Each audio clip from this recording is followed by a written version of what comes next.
Hello friends, welcome to my channel Truth and Belief. I'm talking about the rights of women from the last few videos while the taking same forward. I will talk about the rights of women even today. As a universal religion, Islam has divinely revealed responses to regulate all aspects of human behavior. Many Muslims women held political power, some jointly with their husband, other independently. The best known women's rules in the pre-modern era include Khizrun, who governed the Muslim empire under the three Abbasid Khalifas in the 11th century. Malika Asma bint Shihab al-Surayya and the Malika Rawat bint Ahmad al-Sulahiyya, who both held power in Yemen in the 11th century. Sit al-Mulk, a Fatimid queen of Egypt in the 11th century, the Berber queen Zainab al-Nafzawiyya 1061 to 1107 to 13th century, Mamluk queens Shajar al-Dar in Cairo and Radia in Delhi, 6 Mughals queen and many more. In the contemporary era, women have again assumed leadership's role in the Muslim world. Benazir Bhutto was Prime Minister of Pakistan 1988 to 1990 and 1993 to 1996. Tansu Çiller was Prime Minister of Turkey 1993 to 1996 and Sheikh Hasina is the current Prime Minister of Bangladesh since 1996. Nonetheless, tensions remain between traditionalists. The Quran improved the status of women by identifying their share of inheritance in clear terms. She enjoys property and inheritance right. She can also conduct her own separate business. As per Holy Quran, Surah Al-Nisa, chapter 4, verse 7, men will have a share in what their parents and their near relatives leave, and a woman a share in what their parents and their relatives leave, whether it be little or much. They shall be legally entitled to their share. As per Holy Quran, Surah Nisa, chapter 4, verse 11, Allah thus commands you concerning your children, the share of the male is like that of 2 females. If the heirs of the deceased are more than 2 daughters, they shall have 2/3 of the inheritance, and if there is only 1 daughter, then she shall have half the inheritance. If the deceased has any offspring, each of his parents shall have a sixth of the inheritance, and if the deceased has no child and his parents alone inherit him, then 1/3 shall go to his mother. And if the deceased has brother and sister, then 1/6 shall go to his mother. All these shares to be given after payment of the bequest he might have made or any debts outstanding against him. This is the first general rule in connections with inheritance. With that, the share of the male should be double that of the female. Since Islamic law imposes greater financial obligations on men in respects of family life and relatives. Women of a number of such obligations. Justice demands that a woman's share in inheritance should be less than that of a man.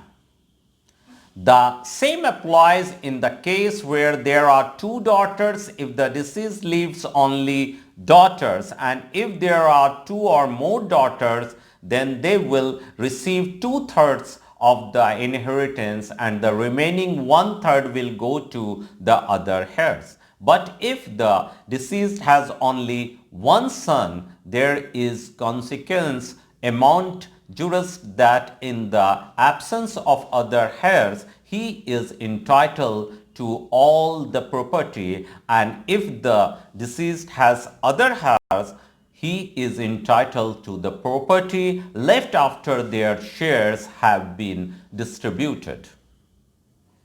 During the time of ignorance, the people would only give from the inheritance to their sons, and the daughter would be deprived of their portions completely.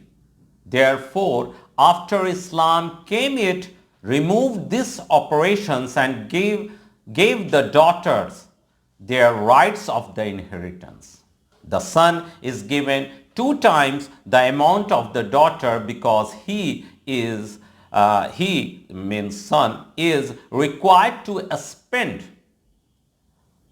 from his wealth to maintain the household and fulfill the needs of his wife, and the daughter is full honor, wife and children. On the other hand, the daughter is full honor of her portions of inheritance and is not required to spend from her wealth in order to maintain the household. Thus, it will be completely just to give the sons 2 times the amounts of the daughter. Women in Islam are thought to be subjugated,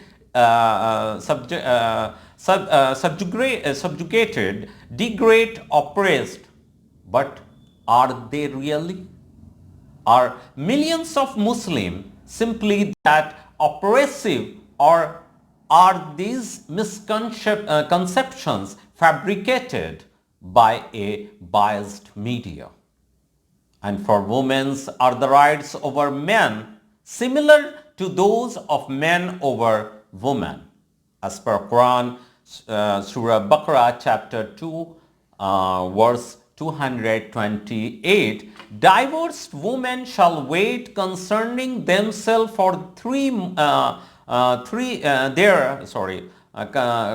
concerning themselves for 3 monthly periods, nor is it lawful for them to hide what Allah hath created in their wombs, if they have faith in Allah and the last day, and their husband have the better right to take them back in the period if they wish for reconciliations, and women shall have rights similar to the rights against them, according to what is equitable. But men have a degree of advantage over them, and Allah is exalted in power wise.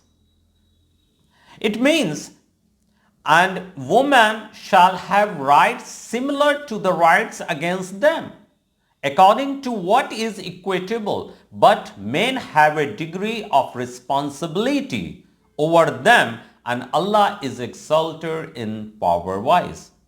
In other words, Allah gave men and women similar rights.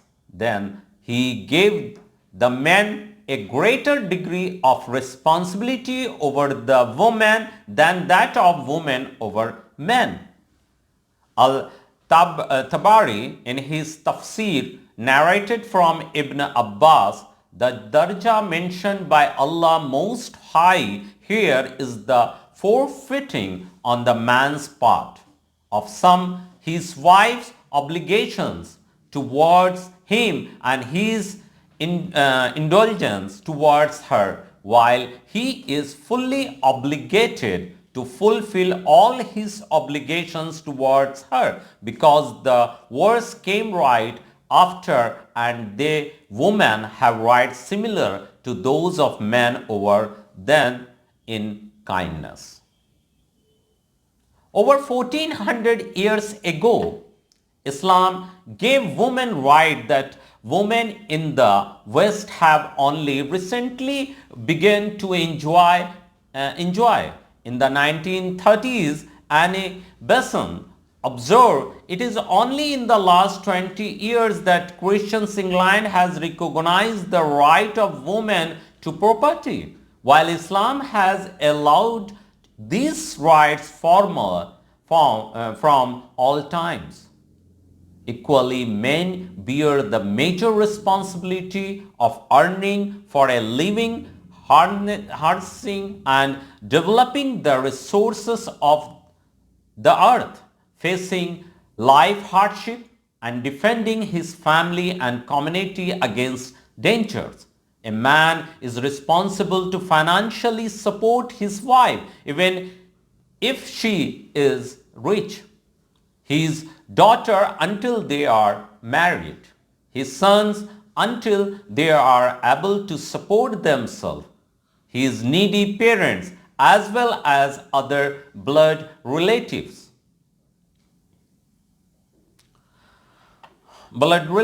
To fulfill these major responsibility, he should assume the role of protector, guardian, leader, and this is what is meant by a degree above them. As per Holy Quran, Surah Ahzab, chapter 33, verse 35, surely for male Muslim and female Muslim, and male believers and female believers, and devout male and devout female, and sincere males and sincere females, and patient male and patient females, and submissive males and submissive females, and male donators and female donators, and fasting males and fasting females, and male who preserve their private parts, and females who preserve their private parts, and males who are much mindful of Allah, and females who are much mindful of Allah. For them, Allah has prepared forgiveness and a magnificent reward. This Quranic verse shows the characteristic of people who will be forgiven and rewarded by God. These words to mean equal worth of women and men, thus reject claims that the women are inferior to men.